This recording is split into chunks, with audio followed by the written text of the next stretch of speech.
Break के बाद एक बार फिर से आप सभी का स्वागत है। बढ़ते आगे और आज देखिए बिहार में चुनाव प्रचार के लिए काफी अहम दिन है, क्योंकि आज चौथे चरण का चुनाव प्रचार का शोर शाम तक थम जाएगा और उससे पहले लगातार चुनावी मैदान में उतरे हुए हैं नेता और वोट मांगने की अपील कर रहे हैं। वैशाली के देसरी में आज से नीतीश कुमार की चुनावी जनसभा होगी, जहां से नीतीश कुमार हाजीपुर से एनडीए उम्मीदवार चिराग पासवान के लिए वोट मांगेंगे।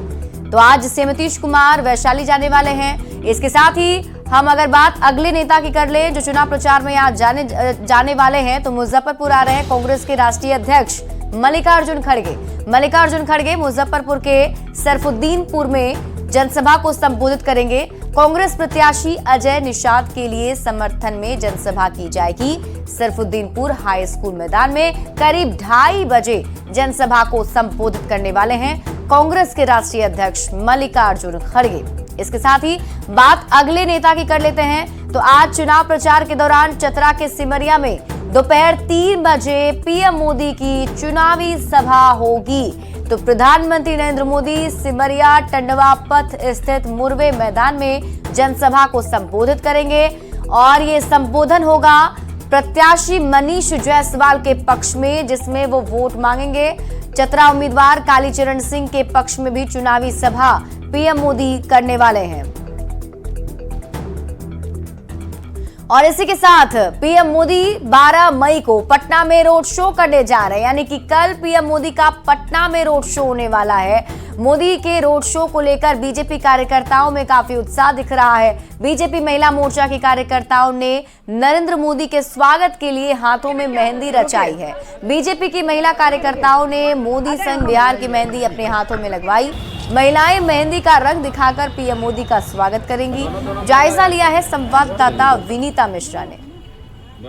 देश के प्रधानमंत्री नरेंद्र मोदी पहली बार पटना में रोड शो करने जा रहे हैं। लोकसभा चुनाव के मद्देनजर ये रोड शो होगा और उसके मद्देनजर पीएम नरेंद्र मोदी 12 तारीख को रोड शो करेंगे और इसी हाथ को दिखाकर पीएम का ये तमाम महिला मोर्चा की जो महिलाएं हैं वो अभिवादन करती हुई नजर आएंगे। सभी के हाथों पर मोदी संग बिहार लगा हुआ है, हाथों में गुलाब का फूल है। पीएम नरेंद्र मोदी भी अपने संग लेकर आई है, माथे पर पगड़ी है और पूरा जो रोड शो की तैयारी है बीजेपी की तरफ से पूरी की जा रही है। इसी हाथ को दिखाकर मोदी जी का अभिनंदन एकदम बिल्कुल इसी हाथ को दिखा के मैं उनका अभिनंदन करूंगी।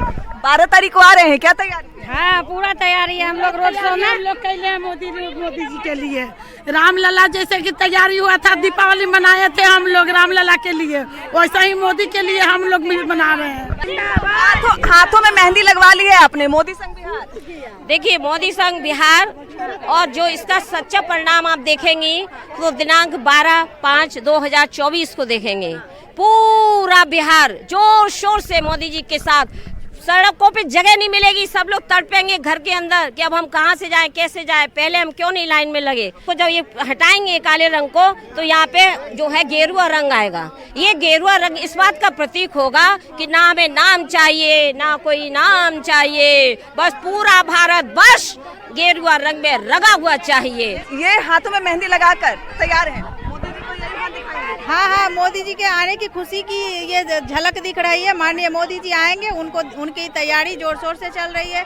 लोगों में काफी उत्साहित देखने को मिल रहा है। माननीय जो उत्साह है वो नजर आ रहा है। तमाम महिला मोर्चा की जो सदस्य हैं हाथों में मोदी संग बिहार की मेहंदी लगाकर अक्षय तृतीया के शुभ मुहूर्त को और शुभ बना रही है और साफ तौर पे कह रही है किसी हाथ को दिखाकर मोदी संग बिहार पीएम का हम स्वागत करेंगे, उनका अभिवादन करेंगे। विनीता मिश्रा, न्यूज़ 18 पटना।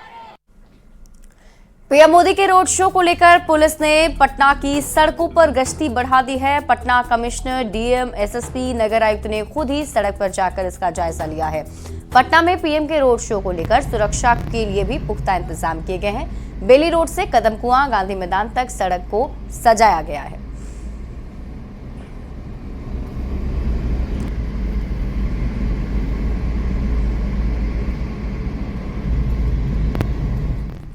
तो कल पीएम मोदी पटना आएंगे, तो आज पीएम मोदी झारखंड दौरे पर हैं। प्रधानमंत्री नरेंद्र मोदी आज चतरा आने वाले हैं। प्रधानमंत्री मुरवे मैदान में जनसभा को संबोधित करेंगे। उनके दौरे को लेकर बीजेपी की तैयारियां जो है वो अंतिम चरण पर है।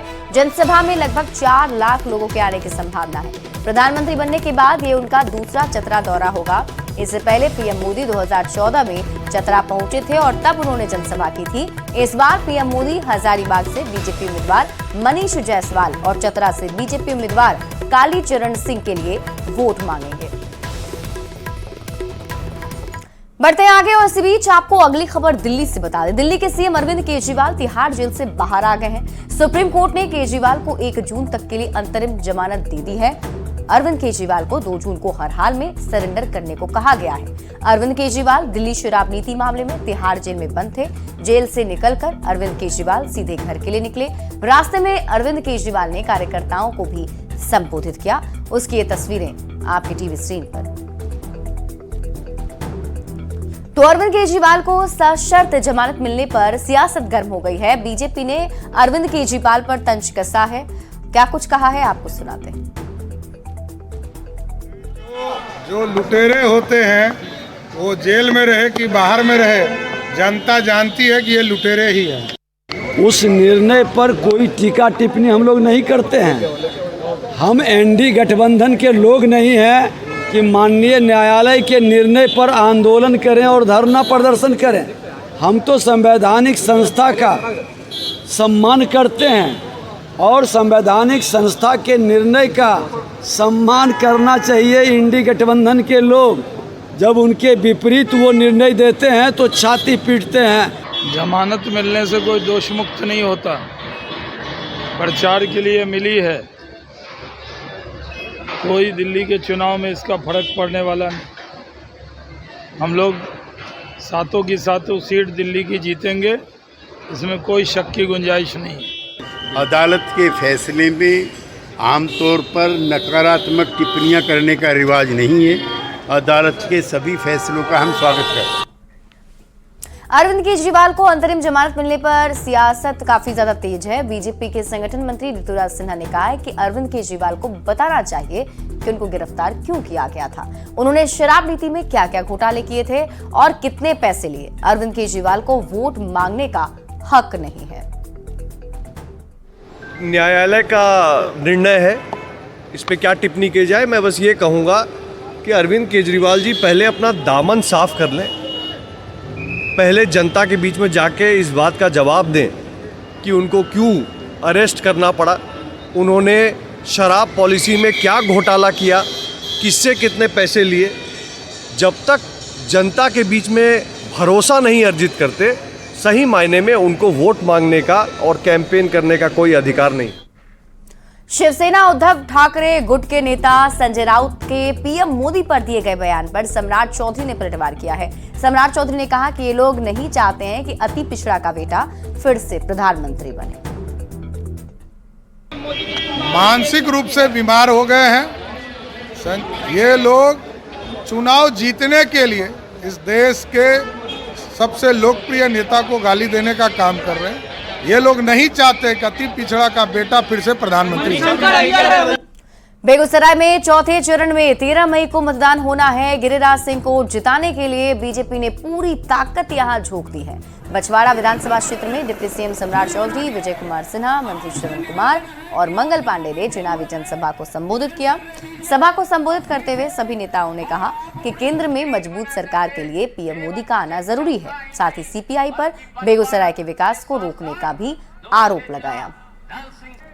नीतीश कुमार जी के नेतृत्व में जब 2005 में आपने सरकार बनाया तो पहली बार बिहार में आरक्षण भी महिलाओं को 50% आरक्षण देने का काम नीतीश कुमार की सरकार ने देने का काम किया साथ। इसलिए आज नरेंद्र मोदी की सरकार बनाना है और हम आपसे यही आग्रह करेंगे, सारे चीजों को नीचे भुलाकर आदरणीय प्रधानमंत्री नरेंद्र मोदी जी जो अति पिछड़ा का बेटा है, इस देश का प्रधानमंत्री बनने वाले हैं, उनको मत देने का काम कीजिए। निवेदन करूंगा, एक एक वोट 13 तारीख को आदरणीय गिरिराज सिंह जी को देकर यहां से विजय बनाने का काम कीजिएगा। ये वामपंथी जो नरसंहार और लोगों के बीच दहशत का वातावरण फैलाता है, अपराध भ्रष्टाचार को बढ़ाता है, इसको बिहार से समाप्त करने के लिए देश के प्रधानमंत्री नरेंद्र मोदी जी की गारंटी पर कमल का बटन दबाकर गिरिराज बाबू को विजय बनाएं। यही अपील, यही निवेदन, यही आग्रह करने आए हैं। मुंगेर लोकसभा सीट से एनडीए उम्मीदवार ललन सिंह के पक्ष में मंत्री लेसी सिंह ने जनसंपर्क अभियान चलाया। लेसी सिंह ने कई गांव में जाकर ललन सिंह को जिताने की अपील की। आए हुए ललन बाबू है ना हमारे जो सांसद हैं, उनका तीर छाप है 3 नंबर पर है। तो उन्हीं के लिए हम लोग आए हुए हैं, आप लोग से अपील करने के लिए, आशीर्वाद मांगने के लिए, सहयोग मांगने के लिए। पूर्व केंद्रीय मंत्री पशुपति कुमार पारस ने लोकसभा चुनाव में पीएम मोदी की जीत का दावा किया है। पशुपति पारस ने कहा कि नरेंद्र मोदी के नेतृत्व में देश का विकास हुआ है। पीएम ने हर वर्ग के लोगों के लिए काम किया है। यही वजह है कि देश की 75% आबादी पीएम के साथ है। पशुपति पारस ने कहा कि नरेंद्र मोदी एक बार फिर से प्रधानमंत्री बनने जा रहे हैं।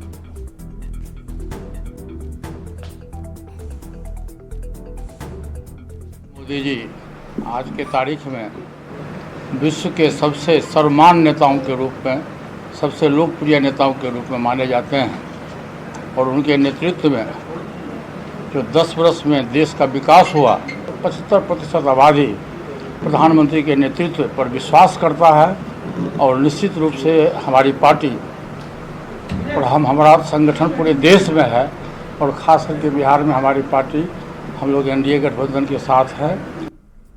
पटना साहिब लोकसभा सीट से कांग्रेस उम्मीदवार अंशुल अभिजीत की जीत के लिए महागठबंधन ने रणनीति तैयार की है। पटना सिटी के कुम्हरार सामुदायिक भवन में महागठबंधन के कार्यकर्ताओं की एक बैठक हुई। चुनाव में एनडीए को उखाड़ फेंकने का संकल्प दोहराया गया।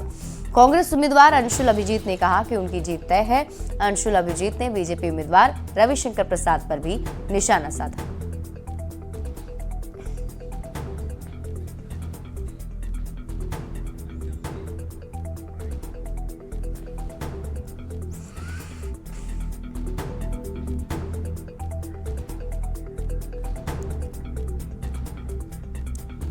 मुंगेर में भी 13 मई को वोटिंग होनी है और इसको लेकर पोलिंग बूथों के लिए 2 तरह की किट तैयार की गई है। एक किट जनरल है और दूसरी किट जो है वो स्पेसिफिक होगी। दोनों किट में 133 तरह के सामान उपलब्ध कराए गए हैं।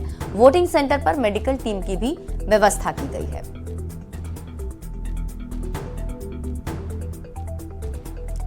तो चौथे चरण में सामग्री दी जा रही है, तो मेडिकल किट दिया जा रहा है। जो हमारे कर्मी हैं उनके लिए मेडिकल किट है।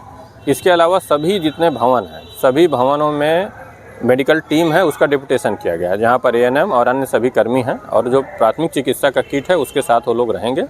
और अगर कोई व्यक्ति है, उनको कोई दिक्कत होता है तो तुरंत तत्काल प्राथमिक चिकित्सा की सहायता उनको दी जाएगी। अगली खबर आपको गोपालगंज से बता दें, जहां छठे चरण में 25 मई को वोटिंग होगी और इसको लेकर चुनाव आयोग ने अभी से तैयारियां तेज कर दी हैं।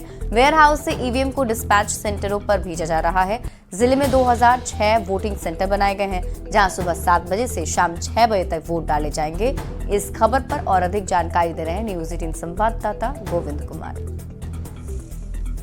में लोकसभा चुनाव को लेकर प्रशासनिक स्तर पर तैयारियां तेज हो गई है और छठे चरण में यहां चुनाव है और 25 मई को वोटिंग होनी है। इस वक्त जो वीवीपैट गोदाम है वहां से तमाम ईवीएम मशीनों को डिस्पैच सेंटरों पर भेजने का काम शुरू हो गया है। डिस्पैच सेंटर पे आज से जाना शुरू हो गया। आज हमने 2 विधानसभा का बैकुंठपुर और बरौली का भेज दिया, वो पहुँचने वाला होगा। इसी तरह से 2 विधानसभा का कल हम भेजेंगे और 2 विधानसभा का जो नज़दीक वाला है गोपालगंज और ऊंचाई कोट का, उसको परसों भेजेंगे। 25 मई को मतदान होना है और कुल 2006 इसके लिए मतदान केंद्र बनाए गए हैं। तो ऐसे में तकरीबन 27,000 से अधिक चुनाव कर्मियों को इस चुनाव में जो है लगाया गया है। वहीं अगर सुरक्षा की बात करें तो सभी मतदान केंद्रों पर 10 लेयर में इसकी सुरक्षा रहेगी। तमाम जो मतदान केंद्र है वहाँ पर सीएपीएफ फोर्स जो केंद्रीय सुरक्षा बल है उनकी इस वक्त तैनाती की जाएगी। गोविंद कुमार, न्यूज 18 गोपालगंज।